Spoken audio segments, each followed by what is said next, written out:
एकैछिन आज तपाईँले गर्नुभएका कुराकानीबाट निस्किएका स्प्लिन्टर प्रश्नहरूतिर लागौँ है। मैले तपाईँसँग यो फोरममा पहिलोचोटि अन्तर्वार्ताका रूपमा चाहिँ नि भेटघाट गरेको करिब 8 वर्ष है। त्यति बेला म बडा मुग्ध कण्ठले तपाईँलाई युवा नेता भन्न रुचाइरहन्थे। आजभोलि अब 8 वर्ष बितेर गइसकेपछि तपाईँको जीवन परिवर्तन भयो, तपाईँको सामाजिक रोलहरू परिवर्तन भयो होला हैन। राजनीतिक गर्ने ठाउँमा अथवा राजनीति गर्ने आफ्नो पार्टीको थलोमा तपाईँको स्टेक्सहरू सक्यो होला। जुन एउटा आम यङ मानिसको चाहना हुन्छ नि, अब नेपालको राजनीतिमा जुन देखिएको पुस्ता अन्तर छ त्यसलाई अब न्यारो डाउन गरेर एउटा नयाँ जेनेरेसनले लिडरसिप लिने बेला भयो, जसको फ्युचर पनि होस्, उसले आफ्नै पनि फ्युचर देखोस्, त्यो आफ्नो फ्युचरमा देशको फ्युचर मिसाओस् र एउटा निर्दिष्ट 10 वर्षको भिजन दियोस् भन्ने एउटा जुन सोसियल मिडियाहरूमा पनि देखिन्छ। तपाईँहरूले चाहिँ नि अटेन्ड गर्नुभएका फोरममा पनि त्यस्ता किसिमका दृष्टान्तहरू धेरैले दिने गरेका छन्। कतिको डिफिटेड भइसक्यो त्यो चाहना, जुन एउटा आम नेपालीको चाहनाबाट चाहिँ नेपाली पोलिटिक्स कतिको डिफिट भइसक्यो वा त्यसले चाहिँ त्यो चाहनालाई डिफिट गरिदिसक्यो। तपाईँले मेरै उदाहरण दिएर सुरु गर्नुभएकोले म पनि त्यहीँबाट सुरु गर्छु। थुप्रै परिवर्तन भएको कुराहरू गर्नुभयो। 8 वर्षमा के फेरियो होलान् भनेर, रोल फेरियो, अरू थुप्रै कुराहरू फेरियो, तर नफेरिएको कुराहरू पनि छ। सपना फेरिएको छैन, लक्ष्य फेरिएको छैन, प्राथमिकता फेरिएको छैन, प्रतिबद्धता फेरिएको, यी कुराहरू नफेरिएका कुराहरू पनि छन्। यसमै टेकेर एउटा कुरा के लाग्छ मलाई भने 62-63 को आन्दोलन पछाडि एउटा जुन आत्मविश्वास नेपालीहरूमा थियो नि, त्यो आत्मविश्वासले दिएको एउटा राष्ट्रिय शक्ति जुन थियो, त्यसलाई हाम्रो नेतृत्व हामीहरू भनौँ न, त्यसलाई समातेर अगाडि बढाउन सकेको भए यो 10 वर्ष 62 देखि 72 सम्मको 10 वर्ष नेपालको पोलिटिक्स भनेको दुईटा कुरा, यो 62-63 को यो आन्दोलनको मेसेज लिन्छु मैले। एउटा ट्रान्सफर्मेटिभ, इमान्सिपेटरी, दुईटै कुरालाई सँगसँगै सन्तुलन मिलाएर लिएर जानुपर्ने त्यसको च्यालेन्जहरू थियो। कहिलेकाहीँ इमान्सिपेटरी रोल मात्र गर्न पनि सजिलो हुन्छ, दुईटै कुराको ब्यालेन्स चाहिएको थियो। त्यो 10 वर्षको एनर्जीलाई चाहिने जुन एनर्जी हो, त्यो जुन आत्मविश्वास, त व्यक्तिगत तहमा आत्मविश्वास आयो भने न राष्ट्रिय तहमा आउने। आजको कार्यक्रमको प्रारम्भमा हामीले कुराकानी गऱ्यौँ, व्यक्तिगत तहमा पनि मान्छे असन्तुष्ट छ, राष्ट्रिय तहमा पनि मान्छे, सामूहिक रूपमा पनि मान्छे असन्तुष्ट छ। 62-63 मा व्यक्तिगत तहमा पनि मान्छे बडो जोस जाँगरले भरिएको थियो, सामूहिक तहमा पनि बडो जोस जाँगरले भरिएको थियो हैन। त्यो सबै डिफिटेड भयो। त्यो अहिले करिब चाहिँ त्यसले आफ्नो विश्वास गुमाएको, आफ्नो भरोसा गुमाएको जस्तो अवस्था छ।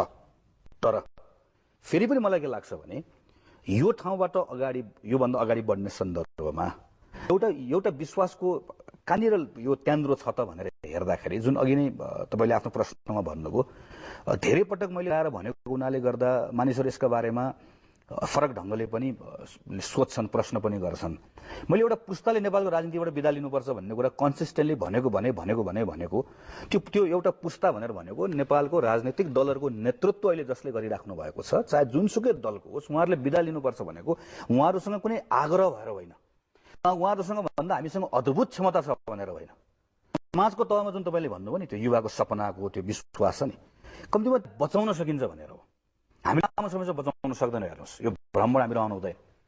हामीले त्यसलाई केही समयसम्म त्यो दियो बलेकोलाई बचाउन सक्यौँ, एउटा ठाउँसम्म लिएर आउन सक्यौँ भने हामीले तत्काल हामीभन्दा पछाडिको, हामीभन्दा काबिल, हामीभन्दा योग्य जुन पङ्क्ति आउँदैछ, हामीभन्दा पछाडि आउनै पर्छ। त्यो समाजले प्रगति गर्ने हो भने हामीले तत्काल त्यो बलेको दियो उनीहरूलाई हस्तान्तरण गर्नुपर्छ। त्यसैले म भनेको भनिन्छु कि नेपालको राजनीतिको, अहिलेको राजनीतिक दलहरूको पहिलो पुस्ताले विश्राम लियो भने कसैलाई पनि क्षति पुग्दैन।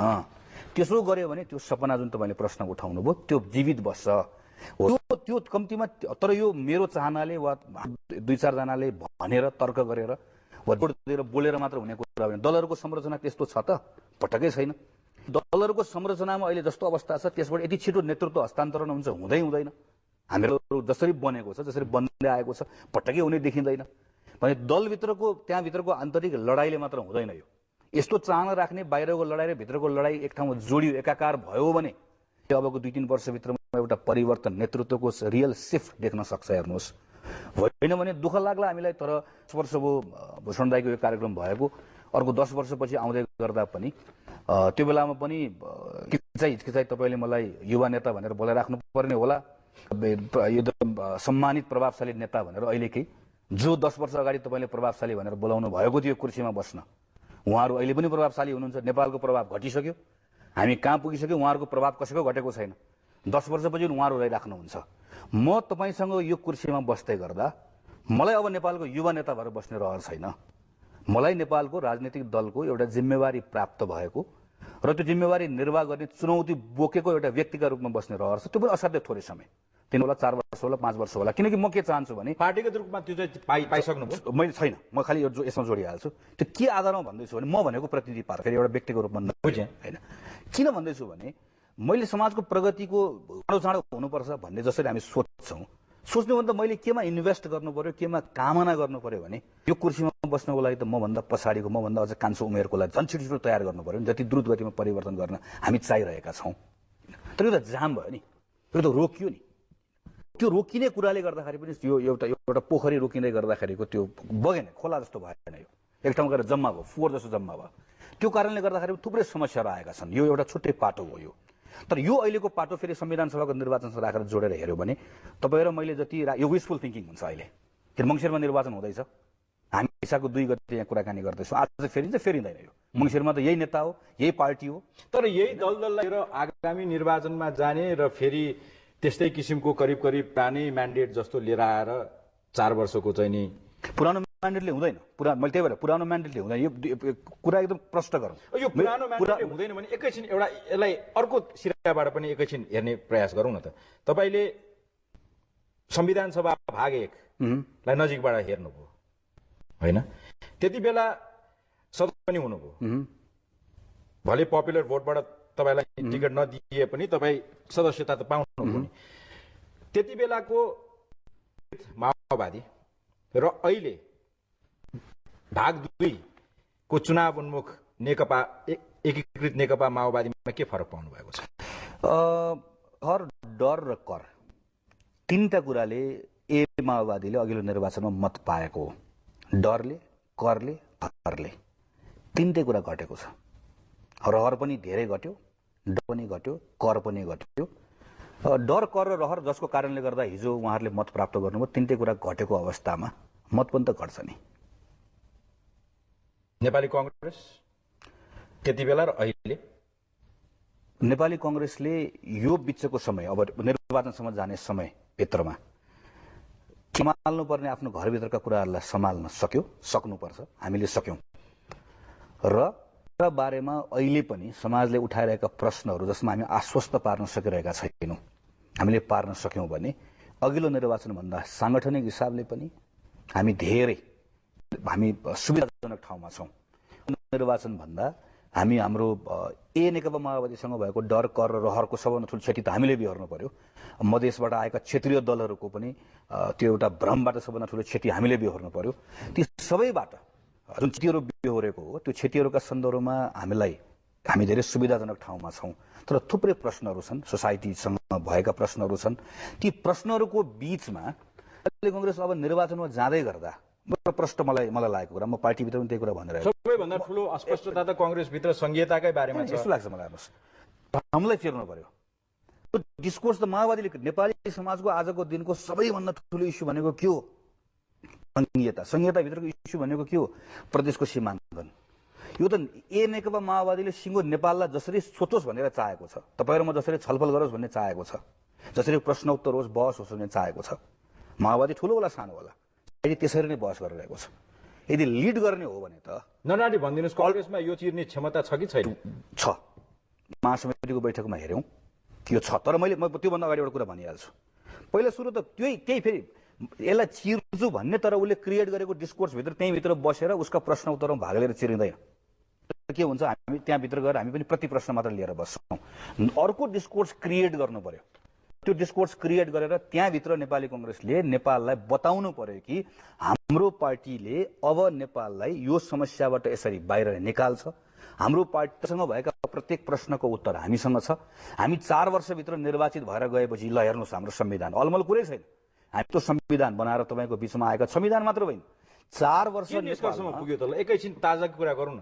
संहिताबारे यो महासमितिमा त्यस्तो के तात्विक हैन, मलाई निष्कर्ष निस्क्यो? संहिताको बारेमा निष्कर्ष समितिबाट निकाल्ने नै होइन। जुन संहिताको बारेमा 12औं महाधिवेशनबाट निकालिसक्यो, 12औं महाधिवेशन निष्कर्ष निकालेर 4 वर्ष संविधान सभामा बसिसक्यो। अनि तलबाट माओवादीले के भनिरहेको छ भने कांग्रेसको संहिताको बारेमा प्रष्ट धारणा छैन भनेर भन्यो।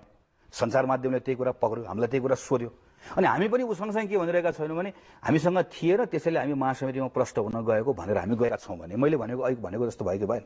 उसले जसरी सोचोस् भन्ने चाहेको छ, जसरी बहस गरोस् भन्ने चाहेको छ, हामी त्यसरी नै सोचिरहेका छौँ, त्यसरी नै बहस गरिरहेका छौँ।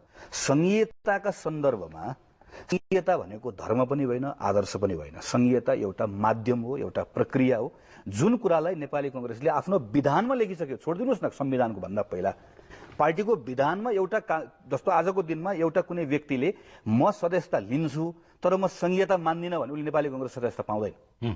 ऊ जनमोर्चा नेपालको हुन जानु पर्ला। उसले म नेपाली कांग्रेसलाई राम्रो लाग्छ तर हुनु पर्ला होइन। म नेपाली कांग्रेस त पार्टी मनपर्छ मलाई, तर म संहिता मान्दिनँ। नेपाली कांग्रेस त मनपर्छ तर मलाई धार्मिक स्वतन्त्रताको कुरा चाहिँ मलाई ठिक लाग्दैन। म नेपाल चाहिँ हिन्दू राष्ट्र हुनुपर्छ भन्ने ठान्छ। त्यो नेपाली कांग्रेस। तर यो चिर्न कांग्रेस समर्थ छ भन्ने कुरामा चाहिँ तपाईँ विश्वस्त हुनुहुन्छ? मैले खालि के भन्न खोजेको हो भने यी सबै कुराहरू त नेपाली कांग्रेसले टुङ्गियाएर सभामा यसको आधारमा उ त त्यो छलफलमा संविधान सभाको प्रक्रियामा भाग लिइसक्यो नि। तर उसलाई सोसाइटीले भनिरहेको छ कुरामा प्रश्न छैन भनेको भने नपत्याएको हो कि कांग्रेसलाई? फेरि एउटा कुरा नपत्याएको होला, त्यसो भएदेखि त्यसका निम्ति हामीले पत्याउने बनाउन के गर्न सक्नुपर्छ एउटा कुरा। दोस्रो कुरा, सोसाइटीमा मैले अघि पनि भने यी मात्र प्रश्नहरू छन्, यीहरू मात्र महत्त्वपूर्ण विषयहरू, यी विषय त हामीले टुङ्गाइसक्यौँ। यी धेरै महत्त्वपूर्ण विषय छन्। एउटा तन्नेरीको लागि, एउटा युवाको लागि, आजको दिनमा नेपालको मा छरिएर बसेका मान्छेका लागि उसको रोजगारीको प्रश्न महत्त्वपूर्ण प्रश्न होला, उसको आत्मसम्मानको प्रश्न, हजारौं प्रश्न छन् नि। प्रश्नको बारेमा छलफल गर्न समाजले गर्नुपर्ने हो, उसले गर्ने दिएको छैन। त्यो विषय, त्यो प्रश्नहरू महत्त्वपूर्ण होइनन्, गौण भन्ने बनाइदिएको छ। अब त नेपाली कांग्रेस यी विषयहरूमा त हामी प्रष्ट छौँ, हाम्रो कुरा यो सुन्नुहोस्, यसको बारेमा लामो छलफल हुँदैन, हामीले भनिसक्यौँ। अब चाहिँ यसो गर्छौँ हामी, अबको नेक्स्ट 4 इयर्स हामीले संविधान बनाउँदै गर्दा यो गर्छौँ।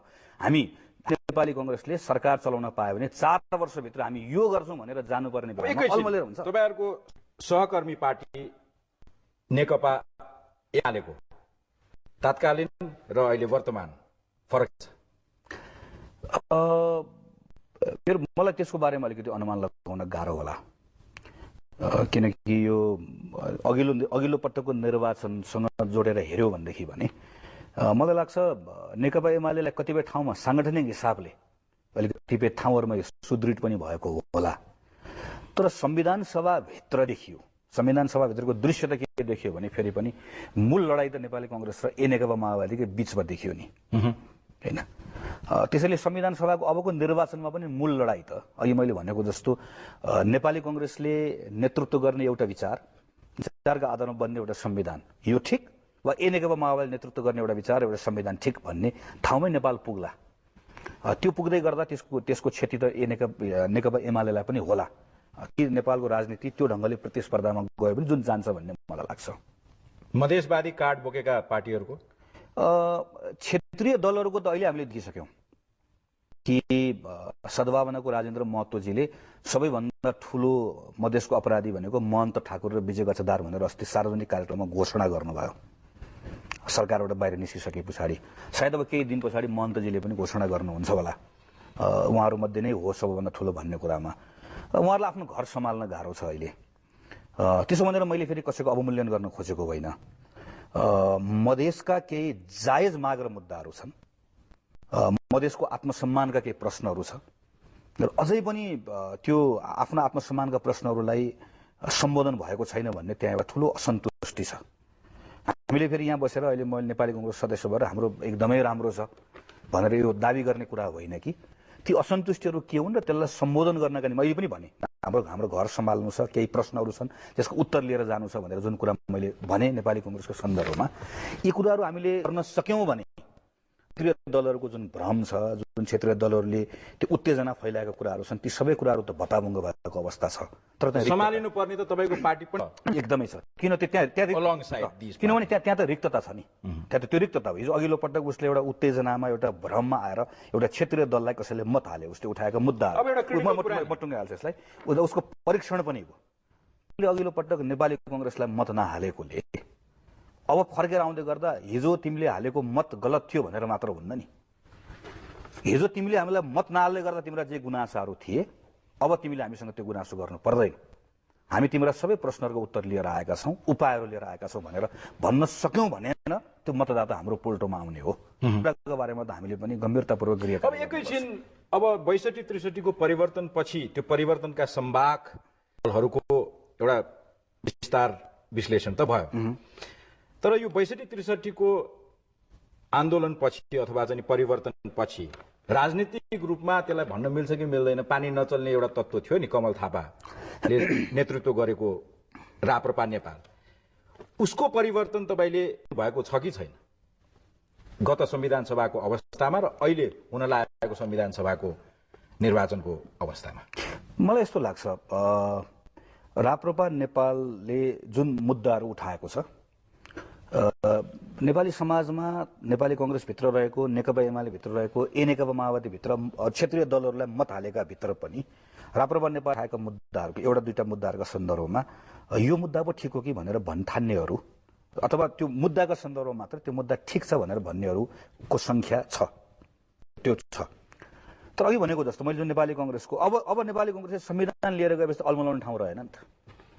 नेपाली कांग्रेस संविधान लिएर गइसके पछाडि, नेकपा माओवादीले संविधान लिएर गइसके पछाडि तपाईँ दुई ठाउँ दुईटा कुरा गर्न त पाउनुहुन्न। अब प्रश्न भयो नि, धर्मको बारेमा हाम्रो पार्टीको धारणा के छ, राष्ट्र संस्थाको बारेमा धारणा के छ, संघीयताको बारेमा धारणा के छ, यी सबै कुराहरू त प्रश्न भयो नि। व्यक्तिगत कुराहरू होलान्, छुट्टै कुराहरू होलान्। त्यो भएर गइसके पछाडि एउटा व्यक्तिलाई मुद्दाहरू त एउटा दुईटा मुद्दाका सन्दर्भमा मलाई नेपाली कांग्रेसले लिएको निर्णयहरू मेरो असन्तुष्टि छ भन्ने ठान्दै पनि समग्रमा नेपाललाई कता डोराउने भन्ने सन्दर्भमा उसले कांग्रेसलाई विश्वास गरेको छ भने कांग्रेससँगै रहन्छ, एमालेलाई विश्वास गरेको छ भने एमालेसँगै रहन्छ भन्ने मलाई लाग्छ। त्यसैले अहिले जे जस्तो देखिए पनि राप्रपा नेपाल मुद्दाको वरिपरि र्याली गर्ने केही कुराहरू देखिए तापनि त्यो निर्वाचनमा परिणामको रूपमा अभिव्यक्त हुन्छ भन्ने मलाई लाग्दैन। अझै पनि लाग्दैन? मलाई लाग्दैन। कांग्रेस भएको हिसाबले नलागेको कि एउटा कांग्रेसको टोपी फुकालेर देशभरि घुमेर आएको एउटा युवा नेता भएको हिसाबले? मैले टोपी खोलेर यी कुराहरू भन्दैछु, तर मैले टोपी खोलेर टोपी लाएर भन्ने कुराहरूमा म धेरै कोठा वा बाहिर छलफल भन्ने कुराहरूमा धेरै ठुलो भिन्नता अन्तर हुँदैन। देखेको कुरा आफूलाई लागेको कुरा भन्ने भएकोले गर्दा मैले जे देखेको मलाई जे लागिरहेको छ मैले त्यही कुराहरू भनेको हुँ। अब गगनजी जाँदा जाँदै चुनाव उन्मुख कुराहरू गरौँ। पहिलोचोटि यहाँलाई संविधान सभाको निर्वाचनमा टिकट पाउन हमे पर्यो, दिएनन् क्या? तपाईलाई टिकट त्यति बेला नदिएको कारण अहिले आएर रेट्रोस्पेक्टिभली सोच्दाखेरि तपाईँको कन्स्टिट्युएन्सी नभएर हो कि तपाईँ छिटै भएको कारणले मात्रै हो कि के थियो जस्तो लाग्छ तपाईँलाई? होइन, तल सोसाइटीमा आएको चेन्जहरू पत्तै नभएको माथि बस्नेलाई एउटा सानो उदाहरण दिउँ। तथ्याङ्कमा 52% मतदाता अघिल्लो निर्वाचनमा 35 वर्ष मुनिका थिए। 52%, करिब 30 लाख मतदाताले पहिलोपटक मत हाल्दै थिए, जसले त्योभन्दा अगाडि मतै हालेको थिएन। 56 सालमा उसको उमेरै पुगेको थिएन। तर हाम्रो पार्टीले निर्वाचनमा उम्मेद्वार छान्ने बेलामा त्यसको प्रिन्सिपल के बनाएको थियो भने 3 पटक निर्वाचन जितेकोलाई स्वतः टिकट दिने, 2 पटक जितेकोलाई पनि त्यतिकै दिने, सकेसम्म जसको कन्स्टिट्युएन्सी भन्ने चलन छ नि आफ्नो, हाम्रो जमिनदारी जस्तो मेरो क्षेत्र भन्ने छ नि, सकेसम्म स्थापित भएका नेताहरूलाई दिने। तलमा चाहिँ नयाँ आइसक्यो, ऊ चाहिँ म कांग्रेसलाई मत हाल्छु तर मान्छे चाहिँ नयाँ आउनुपर्छ भनेर ऊ बसिरहेछ। पार्टी निर्णय गर्ने बेलामा के सोचिरहेको छ, राम्रै सोच, इन्टेन्सन ठिक छ उसको, तर उसलाई के लागिरहेको छ भने तलको मतदाता आतुर छ। 3 पटक जिताएकोले 4थो पटक जिताउनका लागि हतारिएर बसेको छ भन्ने जस्तो माथिको बुझाइरह्यो। ग्याप हेर्नुहोस्, जसले गर्दा हामीले के गर्यौँ, अघिल्लो पटक 35 वर्ष मुनिको जम्मा 1 जनालाई टिकट दियौँ, जम्मा 1 जना। मेरो विचारमा नेकपा माओवादीले त्यो बेलामा 145 जनालाई टिकट दियो जस्तो लाग्छ मलाई, 35 वर्ष मुनिको। हामी 35 वर्ष मुनिको जम्मा 8 जना मात्र संसदमा पुग्यौं, त्यो पनि सबै कहाँबाट भन्दा सूचीबाट, विभिन्न कोटाजहरूबाट हामीहरू त्यहाँ पुग्यौं। नेकपा एमालेको अवस्था पनि त्यही रह्यो। हामीहरू तल आएको चेन्जेसहरू थाहा नै पाएनौं। त्यसैले त्यो मेरो व्यक्तिगत कुरा थिएन, मैले मात्र नपाएको, मेरो एज ग्रुप कसैले पनि टिकट पाएन, त्यो कारणले गर्दाखेरि हो। त्यसैले अहिले भन्यो, अहिले पनि तल के भइरहेको छ भन्ने कुराहरूमा हामी गाउँ घुमिरहेकोले, तल गइरहेकोले गर्दा केही न केही कुराहरू थाहा पाएका छौं। तर अब माथि बस्ने अरू पनि घुमिराख्नु भएको छ। मैले भनेको के हो भने तल भइरहेको त्यो चेन्जेसहरू के भइरहेको छ, कसरी सोचिरहेको छ, तल के कुराहरूमा मानिसहरू कसरी सोचिरहेका छन् भन्ने कुराहरूबाट पार्टीले निर्णय गरेर त्यहाँ ग्याप रह्यो भने कांग्रेस चाहिँ यो एजेन्डालाई स्वतस्फूर्त रूपमा सुल्झाउने तर्खर छ देख्नुहुन्छ त्यस्तो? तपाईले भन्न खोज्नु भएको 35 वर्षभन्दा मुनिका तपाईँ जस्ता युवाहरूले सजिलै चाहिँ अब कांग्रेसको टिकट बोकेर चाहिँ नि इलेक्सन लड्न सक्छन्? अब त त्यो मार्क त मैले पनि क्रस गरिसकेँ। मैले भनेको त्यो एज ग्रुप हैन को एउटा हामीले मानौँ कि नमानौँ, नेपालमा त्यो युवा भन्ने एउटा कन्सेप्ट छ नि, मान्छेले फिल गर्छ नि त, म यो ग्रुपसँग म पर्छु, योसँग बिलोङ गर्छु भनेर सोच्ने ठुलो ग्रुप छ। त्यसको अब त त्यसको प्रतिनिधित्व हुन्छ भन्ने ढंगबाट उम्मेदवारी छनौट गर्दाखेरि रिफ्लेक्ट गराउने कुरा मात्र होइन, इस्युजका सन्दर्भमा पनि के कुराहरू सुन्न चाहिरहेका छन्, उनीहरू पार्टीहरूबाट के कुराहरू खोजिरहेका छन् भन्ने कुरा। तपाईले सरकार चलाउने, मैले भने सरकार चलाउने घोषणा पत्र 4 वर्ष म यसरी चलाउँछु र तपाईले तयार गर्ने संविधानको ड्राफ्टमा चित्त बुझ्ने कुरा भएन भने उनीहरू यो पटक त्यो परम्परागत ढंगले जसरी मान्छेले छान्थ्यो नि मतदान गर्ने कुरा, त्योबाट अलग हुन सक्छन्। मलाई लाग्छ अघिल्लो निर्वाचनमा को समीक्षाबाट हाम्रो पार्टीको नेताहरूले यो कुराहरू बुझ्नु भएको छ। त्यसैले यो वर्ष हामीहरू भन्दा धेरै अझ तन्नेरी साथीहरू थुप्रैलाई पार्टीले निर्वाचनमा मौका दियो भने सक्षम प्रतिनिधित्व गर्न सक्ने क्षमता बोकेको एउटा चाहिँ नि नेता, तपाईले बारम्बार आफ्नो एक्सप्रेसन्सहरुमा चाहिँ नि तपाईले आफ्नो ओपोनेन्ट आफै क्रिएट गरिरहनु भएको छ। जस्तो कि जहाँसुकैबाट मलाई प्रचण्डसँग लडाई दियो, जो तपाईभन्दा करिब वर्ष जेठो छ, त्यो एज ग्रुपको मानिसले 60-65 वर्ष पुगेको मान्छेलाई किन अपोनेन्ट? एउटा सन्दर्भलाई बुझ्न आवश्यक छ होला कि जतिखेर नेपाली कांग्रेसलाई निर्वाचनबाट भाग्यो निर्वाचन फेस गर्न कांग्रेस तयार छैन भनेर प्रचण्डजीले जताततै अभिव्यक्ति दिँदै हिँड्नु भएको थियो। मैले त्यो बेलामा नेपाली कांग्रेस भाग्यो भन्ने कुरा छोड्नुहोस्, नेपाली कांग्रेसको म जस्तो मेरो पुस्ताको त प्रत्येक व्यक्ति, तपाईँ होला, बाबुरामजी हुनु होला, महन्त ठाकुरजी हुनु होला, जो सरकारमा हुनुहुन्थ्यो त्यो बेलामा, तपाईहरुको निर्वाचन क्षेत्रमा हामी निर्वाचन लड्न तयार छौं भनेर त्यो एउटा म भनेको एउटा प्रतिनिधि पात्रको रूपमा भनेको हुँ। तर कन्टेक्चुअली भन्नुभएको मात्रै हो हैन, तर म त्यसलाई कन्टेक्स्ट भनेको हुनाले अहिले होइन भन्ने कुरा पटक्कै गर्न चाहन्न। म कन्टेक्चुअली भनेको हुँ त्यतिखेर भन्दाखेरि। तर अहिले मेरो पार्टीले मलाई निम्ति योग्य ठान्छ भनेर भन्छ भने म जतिको खुसी को होला? दुईटा कारण छ। एउटा मैले अघि भने कि यो निर्वाचनमा अब छिनोफानो गर्नुपर्छ। प्रचण्ड र पुष्पकमल दाहाल दुईटै एकै पटक बनेर रहिराख्ने जुन नेपालको राजनीतिमा 4 वर्ष बन्यो नि, त्यसले गर्दा नेपालले संविधान पाएन। म पुष्पकमल दाहाल रहनुहोस् भन्ने चाहन्छु। अब नेपाललाई प्रचण्ड चाहिँदैन, प्रचण्डबाट नेपालले मुक्ति पाउनुपर्छ। अब पुष्पकमल दाहाल मात्र रहनुपर्छ। त्यसैले म निर्वाचन पुष्पकमल दाहालसँग होइन, प्रचण्डसँग निर्वाचन लड्न चाहन्छु। म भनेको मेरो पार्टी, फेरि पनि दोहोऱ्याउँ, मेरो पार्टीको मेरो पुस्ता कोही पनि साथी एउटा। दोस्रो कुरा के हो भने नेपाली जनताले एकपटक त छिनोफानो गर्न पाउनु पर्यो नि। वर्षको युद्ध यो पनि ठिक थियो, त्यसपछिको शान्ति पनि ठिक थियो, सबै कुरा ठिकठाक थियो भन्ने यो बिचको कुरा हो नि हामी यो जतिखेर पनि होइन। के ठिक के बेठिक भन्ने कुरा छिनोफानो नगरिकन नेपाल अगाडि बढ्दैन। अब त्यसैले कि युद्धको प्रतिनिधित्व गर्ने, युद्धले ल्याएको त्यो नरसंहार, उहाँले दाबी गर्नेको परिवर्तन, त्यसको प्रतिनिधित्व गर्ने प्रचण्ड ठिक हुनुहुन्थ्यो भने छनौट गर्नु पर्यो। त्यो गलत थियो भनेर भन्ने हो भने त्यसको विकल्पमा छनौट गर्नुभन्दा अगाडि उहाँ चाइनाबाट फर्केर आएपछि यो प्रश्न उहाँ अगाडि पनि हामी राख्ने प्रयास गर्नेछौँ। गगनजी, आज thank you very much for your very candid thought processing. Thank you very much. Thank you.